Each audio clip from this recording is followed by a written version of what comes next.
Assalamualaikum, halo beautiful. Yaps. Akhirnya alhamdulillah aku punya panggilan buat kalian yang nonton video aku ini. Yaps, keep it up. Oke.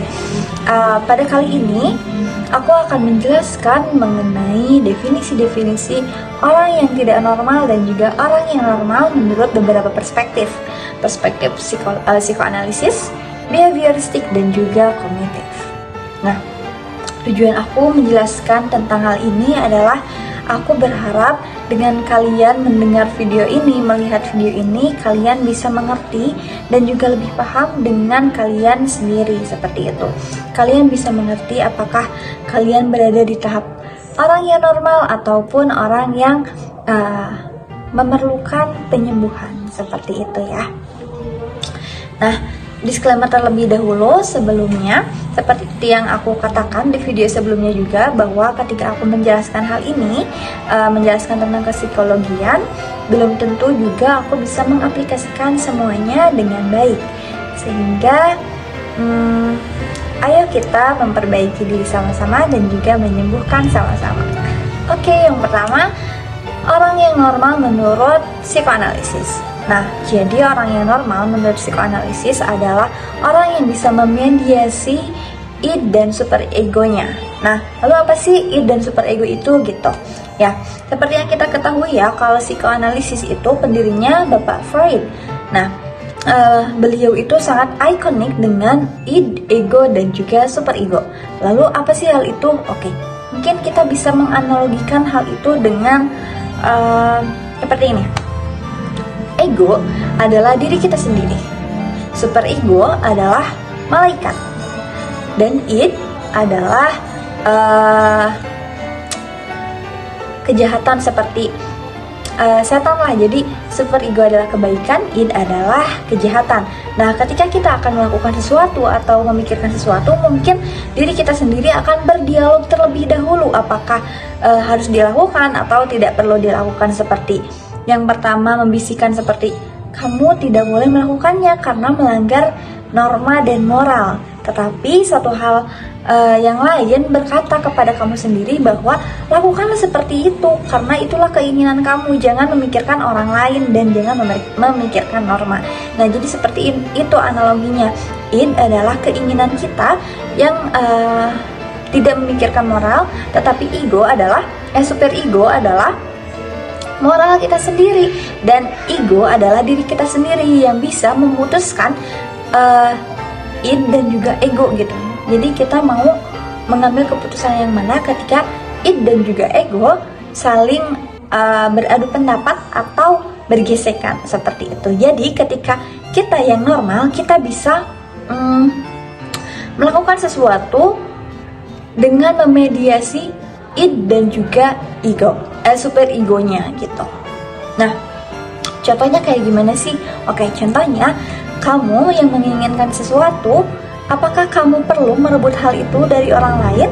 Apakah kamu perlu menyakiti orang lain untuk mendapatkan hal itu? Ketika id berkata, ambillah karena kamu tidak perlu memikirkan orang lain. Dan superego akan berpikir bahwa jangan seperti itu bukanlah moral yang baik dan kamu tidak boleh melakukan hal itu. Nah, ketika kamu bisa memediasi kedua hal itu, menenangkan id untuk meminimalisir keinginannya dan mengikuti moralnya untuk mencegah hal yang buruk terjadi, dan itulah kamu bisa disebut normal begitu. Namun ketika kamu yang tidak normal, kamu tidak bisa memediasi antara id dan juga superego. Kamu akan terus diliputi tekanan antara id dan juga superego. Jadi ketika kamu ingin sesuatu, kamu sangat menggebu-gebu, idnya sangat menggebu-gebu, tapi kamu tidak bisa menenangkan id itu. Dan kamu tahu bahwa itu tuh superego, kamu tuh tahu bahwa itu hal yang salah, sehingga dua hal itu saling bergesekan tanpa kamu bisa menyeimbangi kedua hal itu, sehingga itulah yang disebut tidak normal begitu. Nah, untuk selanjutnya adalah ketika seseorang yang normal bisa terhindar dari konflik psikis Nah, seperti yang tadi, sama aja kayak konflik antara id dan juga super ego begitu. Ya, sederhananya seperti itu. Semoga dapat dipahami. Next, kita lanjut ke perspektif behavioristik. Nah, gangguan maksudnya orang normal dan tidak normal menurut behavioristik adalah orang ketika berperilaku tidak cukup atau kekurangan, atau berperilaku sangat berlebihan, ataupun berperilaku yang tidak pada tempatnya, dan itu disebut orang yang tidak normal. Contohnya, perilaku yang berlebihan, kamu tidur terus, marah-marah terus, apalagi ya, aktif terus. Kayak tahu kan kalau anak aktif banget nggak bisa diam, itu juga bisa diartikan sebagai anak dengan gangguan ADHD begitu ya. Nah, terus kalau kekurangan tidur seperti kamu yang insomnia, itu juga menjadi gangguan seseorang. Kamu tidak normal ketika kamu mengalami kekurangan tidur. Nah, lalu yang ketiga adalah berperilaku yang tidak pada tempatnya. Contohnya, anak yang sering tantrum di mall, ataupun kamu yang sering meluap-luap emosinya di tempat umum gitu, atau sering nangis juga di tempat umum, dan banyak hal lain sebagainya. Mungkin kita bisa tahu gitu ya ketika kita menghadapi langsung bagaimana perilaku itu berlebihan, bagaimana perilaku itu kekurangan dan juga tidak pada tempatnya. Dan menurut behavioristik, hal itu disebut dengan ketidaknormalan seseorang. Ketika seseorang itu berperilaku berlebihan, ketika seseorang itu berperilaku kekurangan ataupun tidak pada tempatnya gitu. Nah, kebalikannya, seorang yang normal adalah seseorang yang tidak berlebihan, tidak kekurangan, dan juga pada tempatnya. Seperti kita tidur yang cukup, tidak terlalu banyak, tidak terlalu kurang, dan juga kita tahu harus berperilaku pada tempatnya. Kita tahu di mana kita harus marah, kita tahu di mana kita harus menahan emosi terlebih dahulu. Dan itu adalah definisi normal menurut behavioristik. Semoga dapat dipahami. Oke, kita lanjut ke definisi menurut kognitif. Ya, kognitif, orang-orang normal menurut perspektif kognitif adalah seseorang yang memiliki skema kognitif yang positif, pemikiran tentang diri kita sendiri, tentang orang lain dengan baik, seperti kita tidak overthinking, tidak suuzon, bahasa lainnya.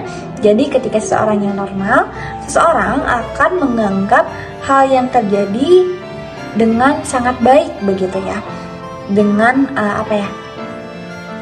menerima pikiran-pikiran yang menerima hal-hal yang terjadi dengan pikiran yang rasional. Jadi tidak irasional. Kalau irasional adalah tanda orang-orang itu tidak normal. Oke, ya mungkin pemikiran irasional itu juga perlu diperlukan. Cuman ketika berlebihan, seperti yang definisi kognitif behavioristik, itu juga tidak baik ketika seseorang itu overthinking atau berpikiran buruk terhadap orang lain, ataupun tentang dirinya, ataupun tentang keadaan yang terjadi. Seseorang itu dianggap tidak normal karena pemikirannya terus-terusan negatif, dan itu akan mempengaruhi dirinya sendiri, perasaannya, perilakunya, dan hal lain sebagainya.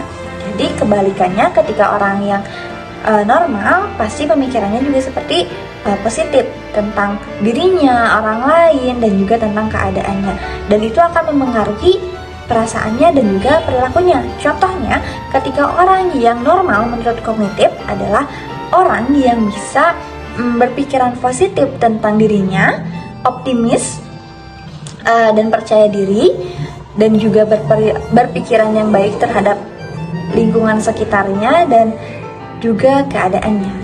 Berbeda lagi dengan orang yang tidak normal.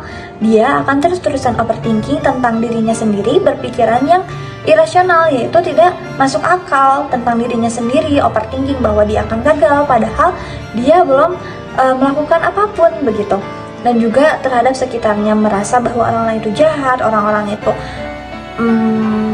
banyak hal tentang negatif begitu terhadap dirinya dan juga tentang keadaannya. Nah, itu dikatakan orang itu tidak normal begitu. Semoga dapat dipahami. Nah, dengan definisi orang normal dan tidak normal dari setiap perspektif ini, apakah kalian sudah termasuk dari orang-orang yang normal? Apakah kalian bisa memediasi antara id dan juga superego? Apakah kalian juga bisa menormalkan perilaku dan juga tahu tempatnya ketika berperilaku? Dan apakah kalian sudah melakukan pikiran yang positif pada kali ini ataupun selama hidup kalian? Jika belum, maka kalian perlu untuk melakukan perawatan. Tentunya keadaan kalian bukanlah sebuah gangguan yang memerlukan terapi begitu ya. Karena pastinya hal-hal itu harus lagi diperiksa ke psikolog atau ahlinya, karena tidak bisa ya mendiagnosis diri sendiri. Jadi ketika kalian merasa seperti itu, boleh kalian untuk pergi ke psikolog, mencari solusi dan memperbaiki diri, karena siapa tahu itu butuh terapi ataupun cukup perbaiki diri sendiri saja. Jadi, kalau kalian sadar dengan hal ini, kalian boleh pergi ke psikolog atau memperbaiki diri kalian sendiri sedikit demi sedikit. Ingat, aku menjelaskan hal ini, belum tentu juga aku bisa mengaplikasikannya. Jadi, ayo kita perbaiki diri sama-sama dan juga menyembuhkan diri bersama-sama. Itu saja yang aku jelaskan hari ini. Mungkin kita bisa ketemu lagi untuk menjelaskan penjelasan yang selanjutnya. Aku Hani dan pamit undur diri.